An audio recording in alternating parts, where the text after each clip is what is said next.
Информационная служба «Осетия ТВ» – главные темы выпуска. Во Владикавказе жильцам аварийных домов вручили ключи от новых квартир. Это завершающий этап по переселению граждан из ветхого жилья. На сегодняшний день государственная программа в рамках майских указов Владимира Путина полностью выполнена.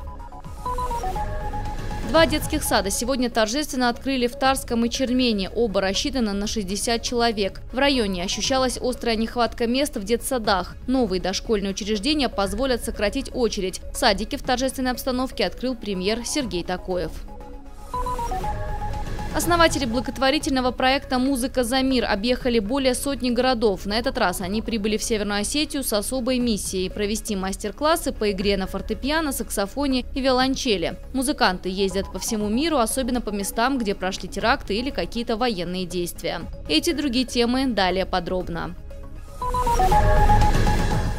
Сегодня во Владикавказе жильцам аварийных домов торжественно вручили ключи от новых квартир. Их обладателями стали 135 семей. 4 трехэтажных дома построили в новом микрорайоне Северный на улице 8 марта. Здесь все готово к заселению. В квартирах индивидуальное отопление, газовая плита, сантехника. Право перерезать красную ленту предоставили первому заместителю главы администрации Майрану Тамаеву и одному из владельцев новой квартиры. Строительство этих домов – завершающий этап по переселению граждан из аварийного жилья. На сегодняшний день государственная программа в рамках майских указов Владимира Путина реализована полностью. Благодаря этому проекту во Владикавказе из 14 аварийных домов переселили более 400 человек. Что касается районов, за эти 2 года в эксплуатацию введено 12 многоэтажек. Таким образом, из 39 аварийных домов в новые жилища перебрались более 340 семей. Сегодня в эти тяжелые годы, хотя и тяжелое время считают, но мы считаем, что это не уж так и тяжело, если нам по силам решить тот вопрос, который десятки лет не могли решить. Мы говорим, что этот микрорайон уже не Турхано его называют уже в народе, а его называют микрорайоном Северный. Много раз мы говорили это в газетах, мы презентовали, в телевидении презентовали. Вот тот микрорайон, как будет он выглядит в конечном варианте. Рядом, вот чуть севернее, за этим домом, нами построен рынок, вот такой локальный. Здесь в ближайшее время мы построим еще дома в течение 2-3 лет.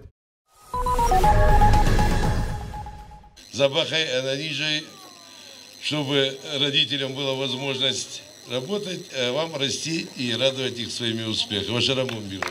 Напутственные слова председателя правительства Сергея Такоева обращены к жителям Тарского. Впервые в истории села открывается детский сад. 2 группы по 30 человек разместятся на 1-м этаже местной школы. Образовательное учреждение рассчитано более чем на 1000 человек, а учится здесь лишь около 250. Таким образом, детский сад на 1-м этаже никак не потеснит школьников. Родители детишек не скрывают своей радости. Теперь их малыши смогут ходить в садик совсем рядом с домом. От всего села, от имени матерей, в частности, детей, хочу сказать огромное спасибо всем людям за труд, который они внесли. Сегодня осуществилась мечта очень многих поколений нашего села. Во многих семьях изменится жизнь в лучшую сторону. Кто-то нашел работу, дети пойдут в детский сад. Даже у бабушек и дедушек старость будет более интересной, сходить вечером за ребенком в садик. Детский сад обеспечен всем необходимым. Здесь есть спальные комнаты, игровые, душевая и столовая. Группы уже набрали по 30 человек в каждой. Это дети в возрасте от 3 до 5 лет. Новый садик позволит не только сократить общую очередь, но и разгрузить детские сады в других селах. Еще одно дошкольное учреждение открыли в Чермене. Несмотря на то, что здесь уже работает 2 садика, мест не хватало. Уже сейчас сюда записаны 60 местных ребятишек.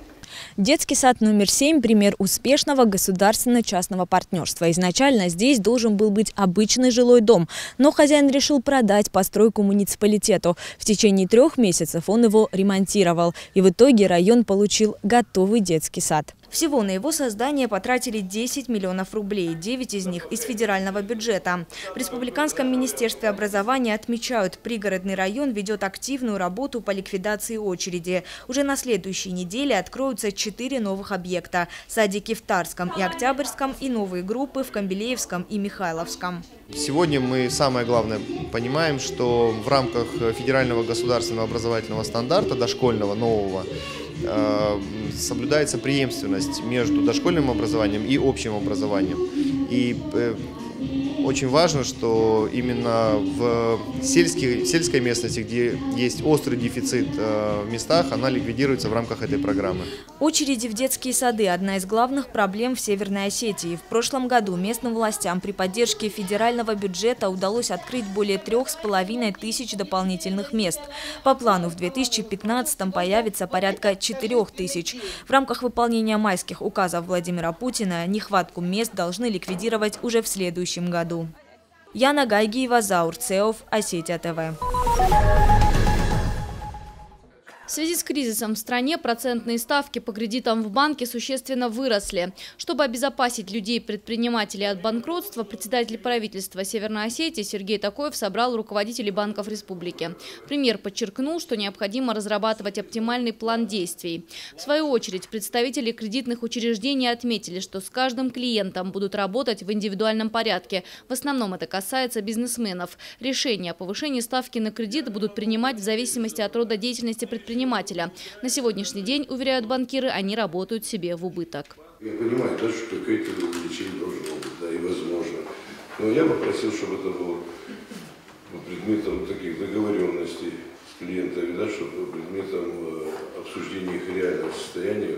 Потому что если для всех одинаково, тем более по тем ресурсам, которые уже были выданы, тоже может не совсем правильно. По вновь выданным, да, можно устанавливать, какую вновь выдаваемую, да, и уже пусть клиент считает, устраивает его это, не устраивает. А вот по ранее выданным, конечно, если какой-то резкий будет скачок процентной ставки, то это может просто разорить клиентов. И, как говорится, количество невозврата увеличивается, просрочки увеличится, и реально никто не выиграет. 40 лет работы, огромное количество талантливых художников и архитекторов по всему миру. Студия изобразительного искусства Республиканского дворца молодежи отметила юбилей. Работы выпускников самых разных лет собрали для выставки в Национальной научной библиотеке. Уже много лет бессменный руководитель Руслан Кайтуков готовит к поступлению в вузы будущих архитекторов. На экспозиции представлены работы первых выпускников студии, а также картины нынешних студентов. Рисунки гипсовых фигур и живой натуры, постановочные и порой очень сложные натюрморты, пейзажи и портреты. Поздравить своего педагога приехали воспитанники со всей России. В Москве очень много воспитанников и студентов, которые учатся. Даже один в Голландии, первый, самый талантливый Танделов Борис. Не сказали его, Борис. Он после армии закончил институт, потом в армию и пришел. И появился вот так вот настолько, видимо, ему захотелось стать вообще-то тем, к чему пришел. И он с удовольствием готовился, все, подготовился. И через год поступил в этот университет.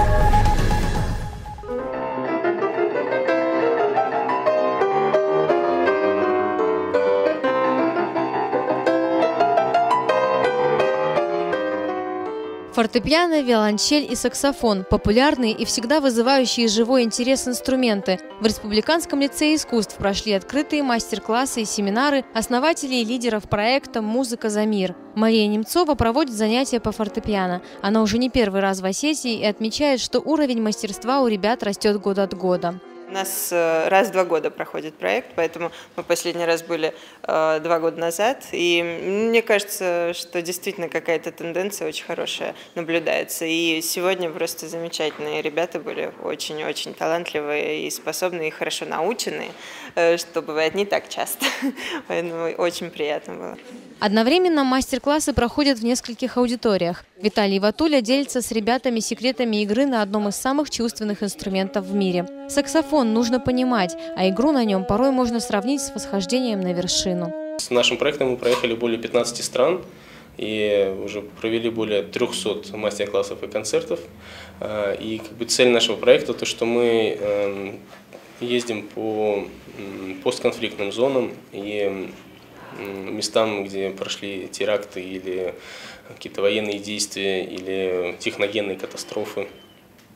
И с нами путешествуют уже очень знаменитые музыканты.